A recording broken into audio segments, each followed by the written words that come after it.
name is Stephen Bollar, your host for this week's TTS Talking Teachers podcast.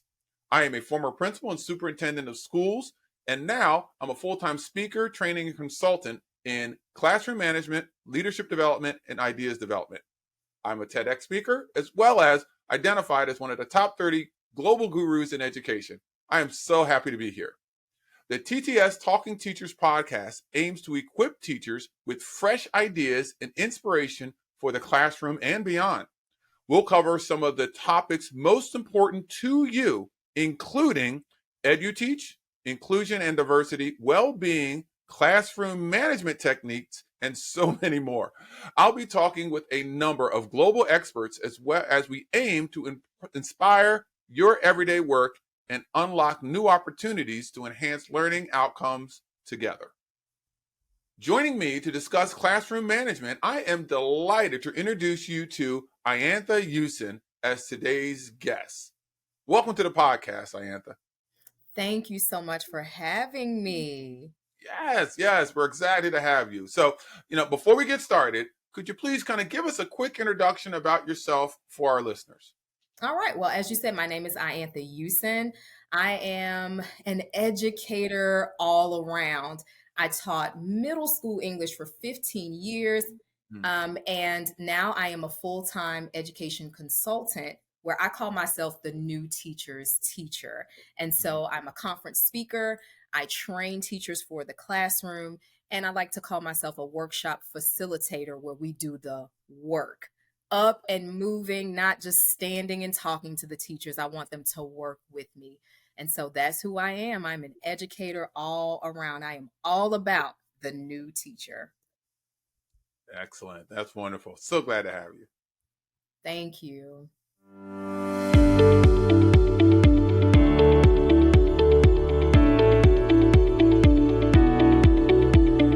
All right, my name's Steve Bollar, and I'm excited because we are going to be speaking again, focusing on rituals and routines in the classroom.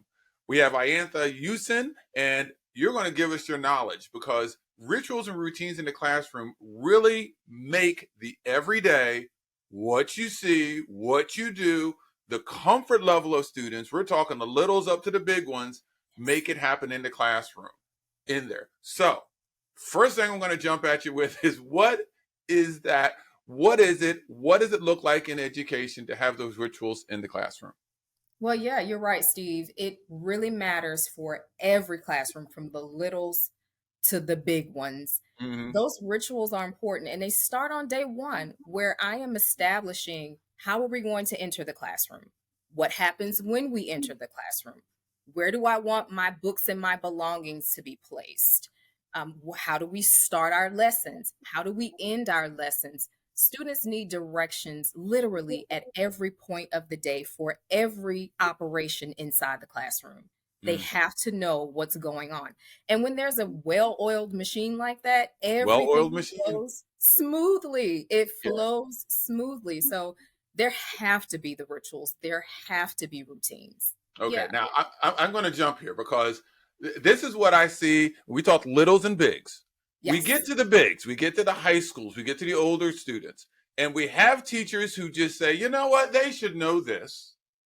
Why didn't you learn this in the middle school? Why didn't you learn this in the elementary school? And then they skim over it.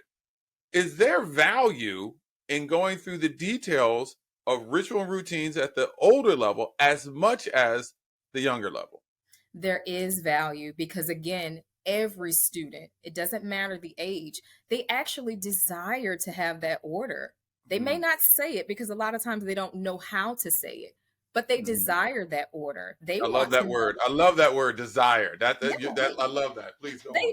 They do. And again, they may not be able to articulate that, but they want it because they need it. So teachers of seniors in high school should still be placing order, making it firm for them, and expecting it to persist throughout the year. Absolutely.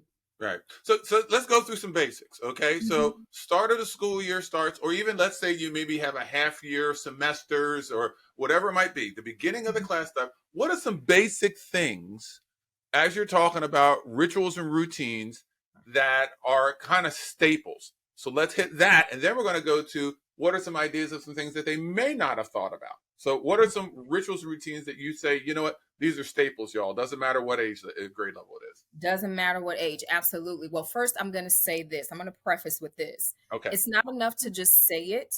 You have to actually demonstrate it, and you have to practice it with the students. Do you want to clap right there? Bang, bang, bang. Oh my goodness. Go ahead. Because I'm about, yes. You can't just say it. You have to demonstrate it, and then you have to practice. And so I would say definitely on day one, because one thing that I preach everywhere that I go, we have all year to teach. We don't have all year to set order. So on day one, day two. Say that again, please. Say that again. All right. We have all year to teach. We do not have all year to set order. There you go. And so on those first 3 days, what you want to do is you want to come in and tell them, as I said earlier, how are we going to enter the classroom? What is your expectation as a teacher for them to enter the classroom? I know that I did not want my students entering with a whole bunch of noise. And so there was a way that I demonstrated for them to come in, and then I required them on the first day to practice. We would literally get up out of our seats, line up in the hallway, and practice it a few times so they would know. Yeah. Is there a certain way that you want them to file into their tables or into their rows, however your seating is in the classroom? We practiced that. The way that I want them to turn papers in for me. These are things that, are you going to walk it to me? Absolutely not. There's a station where you're going to turn it into this basket or into this crate or whatever. Those are the things, those daily operations for littles to bigs. These are the things we talk about on day 1, 2, and 3. We demonstrate and we allow them to practice. That's it. Daily things. Yeah, it's interesting. One of the things, if I may, my son, he's a Boy Scout. Now, he's 18, but he went all the way through the Scouts when he was first grade, all the way up to 12th grade. He got his Eagle Scout. He loves the Boys, Cub Scouts and Boy Scouts. Now, one of the things that the Scouts do, specifically at the Boy Scout level, is they focus very heavily on older Scouts teaching younger Scouts. The Scouts teach the Scouts. With that, they have a system, and it's called the EDGE system. EDGE, E-D-G-E. Explain, demonstrate, guide, enable. Yeah. So what you're talking about is, it sounds like what they do. Let me explain, as the teacher, the person in charge of the classroom, let me explain to you what it is that I want you to do. Let me demonstrate what it is I want you to do. All right, now everybody get up. I'm going to guide you through this. Yes. Now I'm going to enable you to go and make it happen. That's by going through it, doing the explanation, like you said, that increases the probability of success. Absolutely. So that they can get those things to happen in the classroom. I love that. And then the teacher merely becomes the facilitator. That's what we're trying to get to. Is I don't want to coach the entire class, the entire school year. I don't want to coach the entire school year. I want to become a facilitator, because now you're coaching yourselves. All right, so we're going to go back to that first part of the question that we had. We talked about how the regular routines that they're kind of familiar with, to understand how to wait to come into the classroom quietly, how to get to their seat, turn papers in. What are some of those things that educators might not be aware of that they can edge out, so to speak, or how they can showcase and start the school year off or start the semester off in some of those things that are not as familiar? What are those? There are some things that we can edge out that teachers normally may not think about, because we sometimes think about the big things. We know we have to think about how to come into the classroom and how to submit papers, but we sometimes forget the little things, like, how do I want you to sharpen your pencils? That can become a big thing in the classroom if every child is trying to race to the sharpener. They don't have their own, and so we have to think about the little things. And even, how do we behave outside of the classroom? How do we walk down the hallway to the cafeteria? How do we behave in the restroom? Sometimes the things that we do outside of the classroom carry over into the inside of the classroom. And so they have to know that you have expectations for them anytime that they're in your care, not just inside the classroom.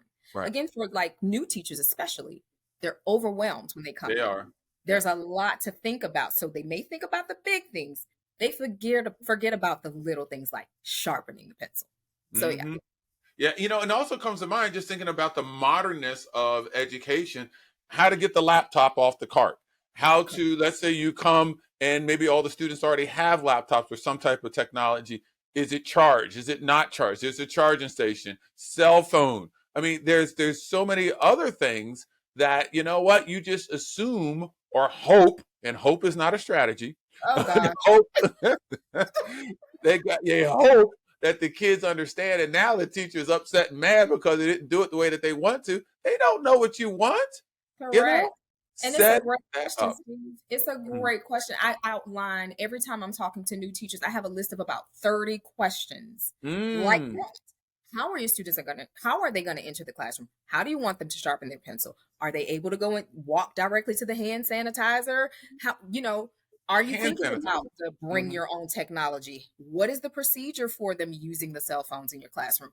They don't think about those things. Period. Exactly. Wow. Mhm. Those are all the little things that are just there. And you have, apparently you have a list that kind of outlines all these different things. Let's look at this. All right. So Mhm. we're talking about individual classrooms. I'm Mhm. sure we have some educational leaders out there who are directors, principals, super people who want building wide. Yeah. Is there some value, and I think I already know the answer to this, of having these systems and rituals, not just in an individual classroom, but building wide, grade level wise, department level wise? Can we talk a little bit about the value of what that would be? You're absolutely right that there is value in it. You did answer your own question absolutely, because we would like to see there's a having the coherence inside of the entire school is just beautiful. It's Mm, homogenous, if you will. I think yeah. that because if, especially if you have, let's say it's a K through 8 school, the elementary side of a school is going to look totally different from the middle school side of a school. Hmm. And if there are different routines that happen on that wing of the school, to make it feel more primary, if you will, and then there's some that go on over here, and that even helps those newer teachers. If they don't know things already, then they can lean on what the administrators have set in place. This is how we do it across the board, so that there's no question that this is the consequence if this rule or this procedure is not followed. It just helps if everybody's on the same page. I think that there's extreme value in that. Yeah, definitely. So, in order to make something like that work, because we Mhm. talk about this, and it's nice to have these conversations, say, oh, that's a good idea, that's smart, that's valuable. Mhm. In order to make something like that work, there's planning that needs to take place on the front end. Yeah. There's onboarding that needs to take place with newer teachers. There needs to Yes. be consensus with everyone. So, I'm sure that you've worked with a lot of schools and districts and organizations that you've had to do this. Can you kind of talk about that process a little bit of how to make what it is that you're talking about, that building wide thing, happen? What are some things that you need to keep an eye on, or people you need to train, or groups you need a discussion? What does that discussion look like? Yeah, one of my favorite things is to again train the new teachers. And Mm, usually most districts have it set up where there's already a week long type of professional development that they have going on with them. And mm, so number one, when they're all hearing the same thing together, when all mm, of the teachers are getting the exact same training, that's helpful.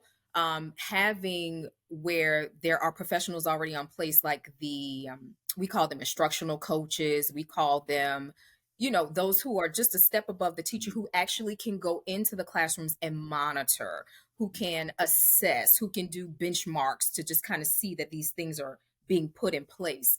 I think that that is the systematic approach that schools find the most um, they find the most success, where mhm. there's someone on campus who is not only, again, they were there when these things were mentioned, they were there to help teach it, but they are there to monitor.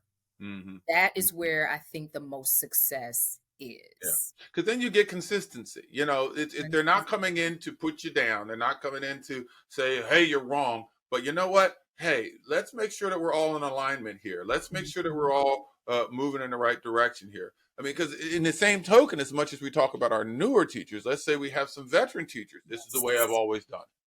You know, Yes. this is the way that I've always done it. I've never had any issue with it. But yet, we're trying to move into a new paradigm where we have consistency across all grade levels. Across the board.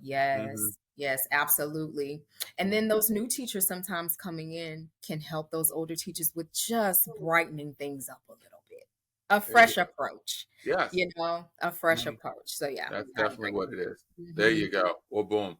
Hey, I think that we've got some great ideas as it relates to rituals and routines and the value of ritual and routines. And from what you're saying, those first 3 days, 1, 2, 3, hit those 3 days. And I've heard complaints about, well, I got to get to my curriculum. From I got to get to my instruction on those first 3 days. But those 3 days set up everything else. They They make do. everything move.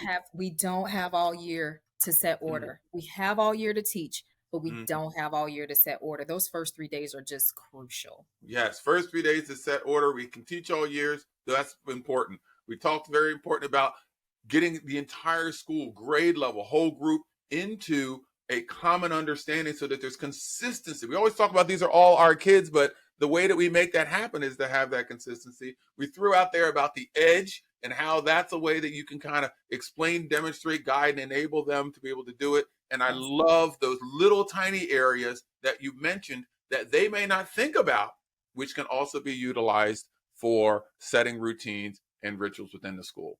Hey, Yeah. you know what? I think this is wonderful. I think you gave some great value. Absolutely wonderful. I love talking to you about this. Thank you so much. Oh yeah. Thank you.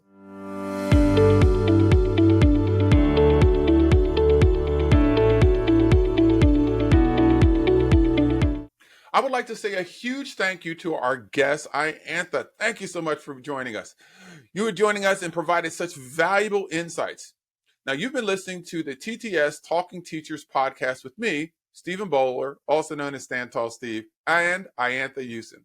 If you have been inspired by our conversation today in any way, don't forget, you can sign up via the link on our episode notes to be the first to hear about future episodes and access exclusive follow-up content, including ideas for your classroom and ways to shop useful resources.